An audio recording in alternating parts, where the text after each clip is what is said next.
আজকের ভিডিওতে আমরা শিখব কিভাবে গৃহিণীরা বা হাউসওয়াইফরাও খুবই সহজে তাদের দৈনন্দিন কাজ নিয়ে ইংরেজিতে কথা বলতে পারে। সো একদম প্রথম এক্সাম্পলটা খুবই রেগুলারলি কিন্তু আমরা যারা হাউসওয়াইফ আছে, যারা গৃহিণী আছে, তাদের কিন্তু এই কাজটা করা লাগে। তাদের হয়তো বা কাউকে বলতে হয় যে ঘরটা ক্লিন করা দরকার বা ঘরটা পরিষ্কার করা দরকার। কিভাবে আমরা এই বাক্যটা ইংলিশে বলতে পারি? The house needs dash. The house needs cleaning মানে ঘর পরিষ্কার করা দরকার। The house needs to be cleaned এরও মানে হলো যে ঘর পরিষ্কার করা দরকার। খেয়াল করে দেখবেন এখানে কিন্তু আপনি যে ব্ল্যাঙ্কটা আছে, এই ব্ল্যাঙ্কে আপনার যেটা বসানো দরকার সেটা বসিয়ে দিলেই হচ্ছে। বাক্যের বাকি সবগুলো অংশ কিন্তু সেম থাকছে। The house needs cleaning, the house needs to be cleaned, the house needs to be dusted। তো সবগুলোরই অর্থ হলো যে ঘর পরিষ্কার করা দরকার।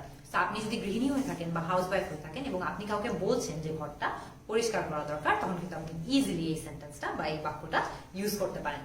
এরপরে মনে করেন যে আপনি ঘর থেকে বের হচ্ছেন, বাসায় যে আছে তাকে আপনি বলছেন যে সে যাতে বাসায় থেকে ঘর পরিষ্কার করে ফেলে বা ঘরের কিছু কাজ সেরে ফেলে। কিভাবে আপনি এটা ইংলিশে বলতে পারেন? You stay at home and do the dash. You stay at home and do the chores. চোরস কিন্তু আজকে আমরা একটা নতুন শব্দ শিখলাম। চোরস মানে কি জানেন? ঘরের কাজ বা ঘরে আমরা দৈনন্দিন যেই কাজগুলো করি, হয়তো বা সেটা ডাস্টিং হতে পারে, ফার্নিচার ক্লিন করা হতে পারে, কাপড় ভাঁজ করা হতে পারে, ঘর গুছানো হতে পারে। এই সব ধরনের ঘরের কাজগুলোকে আমরা ইংলিশে চোরস বলি এবং সব ধরনের ঘরের কাজ কিন্তু সবার একসঙ্গে মিলে করা উচিত। So help me, you stay at home and do the chores, অথবা you stay at home and do the cleaning, অথবা you stay at home and do the washing। মনে করেন আপনি বের হচ্ছেন, আপনি আপনার ছেলে মেয়েদেরকে বলতে চাচ্ছেন যে তারা যাতে বাসায় থেকে কাজগুলো শেষ করে ফেলে, তারা যাতে ক্লিনিং করে ফেলে, ওয়াশিং করে ফেলে। you stay at home and do the cleaning, you stay at home and do the washing। খুবই ইজি। এরপরে মনে করেন যে আপনি কাউকে বলতে চাচ্ছেন যে আমাকে এগুলো পরিষ্কার করতে একটু সাহায্য করো বা আমাকে এগুলো পরিষ্কার করতে একটু হেল্প করো। Help me clean the dash. Help me clean the desk মানে এই ডেস্কটা বা এই টেবিলটা আমাকে ক্লিন করতে হেল্প করো বা সাহায্য করো। Help me clean the furniture যে এই ফার্নিচার গুলো আমাকে ক্লিন করতে সাহায্য করো। খেয়াল করে দেখবেন আবারও যে ব্ল্যাঙ্কটা আমাদের আছে, সেই ব্ল্যাঙ্কটাতে কিন্তু আমরা যে কোনো শব্দ বসিয়ে দিতে পারবো। জাস্ট আমাদের যেটা দরকার সেটা বসিয়ে দিলেই হচ্ছে। Help me clean the desk, help me clean the furniture, help me clean the plates, help me clean the clothes, help me clean the bottles. অনেক ধরনের শব্দই কিন্তু এখানে বসানো সম্ভব। তো আপনি যেটা নিয়ে হেল্প চাচ্ছেন সেটা বসিয়ে দিলে কিন্তু হচ্ছে, আর কিছু নিয়ে আপনার টেনশন করা লাগছে না। আরেকটা খুবই ইজি বাক্য আছে, যখন আপনি কাউকে আদেশ দিচ্ছেন যে এটা এখনই ক্লিন করো, এটাও কিন্তু ইংলিশে খুবই সহজে বলা যায়। কিভাবে? Clean the dash, clean the sink, সিঙ্কটা ক্লিন করো। ক্লিন দ্য স্টাভ, চুলাটা ক্লিন করো। Clean the desk, clean the table, clean the floor. অনেক ধরনের শব্দ কিন্তু এখানে বসানো সম্ভব। আপনি যেটা নিয়ে আদেশ দিচ্ছেন যে এটা পরিষ্কার করো এখনই, সেটার কথা এখানে বসিয়ে দিলেই হচ্ছে। আরেকটা খুব কমন কাজ আমাদের সবার বাসায় করা লাগে, এই কাজটা কি? Help me dash the floor. এর মানে হলো যে আমাকে ফ্লোরটা ক্লিন করতে হেল্প করো। আমরা এটা বলতে চাচ্ছি, তাহলে ড্যাশে কি বসবে? Help me sweep the floor মানে আমাকে ফ্লোরটা ঝাড়ু দিতে একটু সাহায্য করো। Help me clean the floor, ফ্লোরটা ক্লিন করতে একটু সাহায্য করো। Help me mop the floor, ফ্লোরটা মুছতে একটু সাহায্য করো। Help me scrub the floor. Scrub মানে কি জানেন? আমরা যখন ঘষে কিছু পরিষ্কার করি সেটাকে বলি আমরা স্ক্রাব বা scrubbing.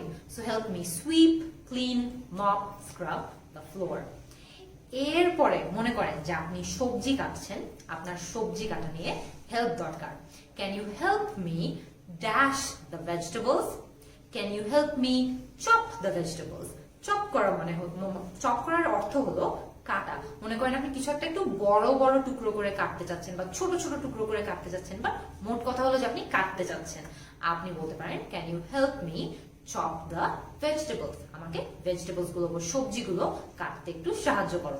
Can you help me cut the vegetables হয়, can you help me slice the vegetables হয়। সবগুলোরই অর্থ হলো যে আমাকে ভেজিটেবলস গুলো বা সবজিগুলো কাটতে একটু সাহায্য করে। এরপরে মনে করেন যে আপনি কাউকে বলতে চাচ্ছেন যে সে যাতে ময়লাগুলো আবর্জনাগুলো একটু বাইরে রেখে আসুক বা বাহিরে রেখে আসে। কিভাবে বলতে পারেন?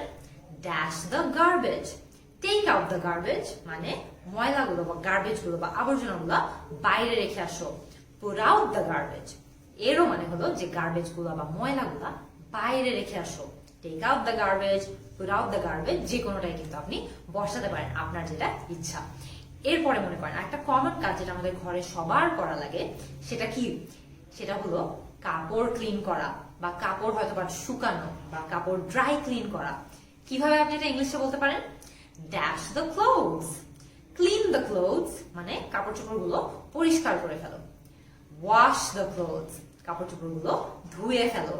ড্রাই দ্য ক্লোথস, মানে কাপড় চোপড় গুলো শুকিয়ে ফেলো। ড্রাই ক্লিন দ্য ক্লোথস, আমরা অনেকগুলো কাপড় থাকে না যেগুলো শুকনো রেখে ক্লিন করতে হয় বা আমাদের ড্রাই ক্লিনিং এর জন্য দিতে হয়, আমরা হয়তো বা সেগুলো পানিতে ভিজিয়ে ক্লিন করতে পারি না, সেই ক্ষেত্রে আপনি বলতে পারেন ড্রাই ক্লিন দ্য ক্লোথস। সেখানে খেয়াল করে দেখবেন যে ড্যাশটা আছে, এই ড্যাশে কিন্তু আপনার জন্য যেটা সুটেবল বা আপনার যেটা বলা লাগছে সেটা বসিয়ে দিলেই হচ্ছে, বাক্যের বাকি সবগুলো অংশ সেম থাকছে।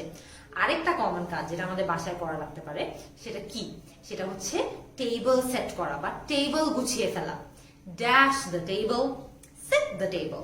সেট দ্য টেবিল মানে হলো টেবিলটা সেট করে ফেলো বা টেবিলটা প্লেট দিয়ে গুছিয়ে ফেলো বা প্লেট সেট করে দাও, গ্লাস সেট করে দাও, চামচ রেখে দাও। Set the table. হয়তো বা টেবিলটা খুবই অগোছালো, খুবই মেসি। অর্গানাইজ দ্য টেবিল, মানে যা যা টেবিলের মধ্যে অগোছালো ছড়িয়ে ছিটিয়ে আছে সেগুলোকে অর্গানাইজ করে ফেলো। Organise the table. অথবা ক্লিন দ্য টেবিল, সবচেয়ে ইজি। টেবিলটা হয়তো বা অনেক ময়লা, আপনি বলতে চাচ্ছেন যে টেবিলটা ক্লিন করে ফেলো। Clean the table. সেখানে अगेन আগের সবগুলো এক্সাম্পলের মতো এটাও কিন্তু সেম। আপনি ব্ল্যাঙ্কে আপনার যেটা বসানো দরকার বা আপনার যেটা বলা দরকার সেটা বসিয়ে দিলে হচ্ছে, বাকি সবকিছু কিন্তু সেম থাকছে। লাস্ট যেই বাক্যটা, এটা কিন্তু সবচেয়ে ইম্পর্টেন্ট বাক্য। আমাদের যারা যারা আমরা চিনি, যারা গৃহিণী বা যারা হাউস ওয়াইফ, তাদের কিন্তু অনেক বেশি পরিশ্রম করতে হয়, অনেক বেশি কাজ করতে হয় এবং অনেক ঘন ঘন এটা দেখা যায় যে তাদেরকে হেল্প করার বা সাহায্য করার কেউ থাকে না। এই সব ক্ষেত্রে কিন্তু বাসায় যারা যারা আছে সবারই সেই কাজটা শেয়ার করে করা উচিত বা সবাই মিলে করা উচিত। সো এই বাক্যটাও কিন্তু আপনারা ইংলিশে খুবই সহজে বলতে পারবেন। কিভাবে? Late us all dash, late us all share the work. এর মানে হলো যে সবাই একসঙ্গে মিলে কাজটা করি বা কাজগুলো শেষ করে ফেলি। Let us all share the work. অথবা আমরা এটাও বলতে পারি let us all share the chores. খেয়াল করে দেখবেন আমরা কিন্তু একটু আগেই চোরস শব্দটার অর্থ শিখেছিলাম। অর্থটা কি?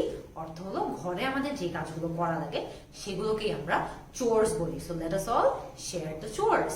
অথবা let us all do the chores together, যে সবগুলো কাজ চলো সবাই মিলে একসঙ্গে করি। So let us all share the work, let us all share the chores, let us all do the chores together. সবগুলোরই অর্থ হলো কাজগুলো একসঙ্গে মিলে শেয়ার করে করি আমরা। সো আজকে কিন্তু আমরা অনেকগুলো বাক্য শিখলাম যেগুলো আমরা যারা গৃহিণী আছে বা যারা হাউস ওয়াইফ আছে শুধুমাত্র যে তারাই বলতে পারবে তা কিন্তু না। আমরা যারা যারা ঘরের সবগুলো কাজ করি এবং আমাদের সবারই কিন্তু উচিত ঘরের সবগুলো কাজ অ্যাক্টিভলি করা, ঘরের সবগুলো কাজে সবাইকে হেল্প করা। তো এই ধরনের সবগুলো কাজ নিয়ে কিন্তু আমরা আজকে অনেকগুলো বাক্য শিখলাম। আপনারা আমাকে কমেন্ট সেকশনে জানান তো আপনারা কে কে ঘরের কোন কোন কাজে আপনাদের মাদেরকে বা আপনাদের বোনদেরকে, আপনাদের বাবাদেরকে সাহায্য করেন। কিন্তু একটা ক্যাচ আছে, সবগুলো সেন্টেন্স কিন্তু আপনাদেরকে ইংলিশে বলতে হবে। আমি আপনাদের সবার অ্যান্সারের অপেক্ষায় থাকবো। See you in the next class.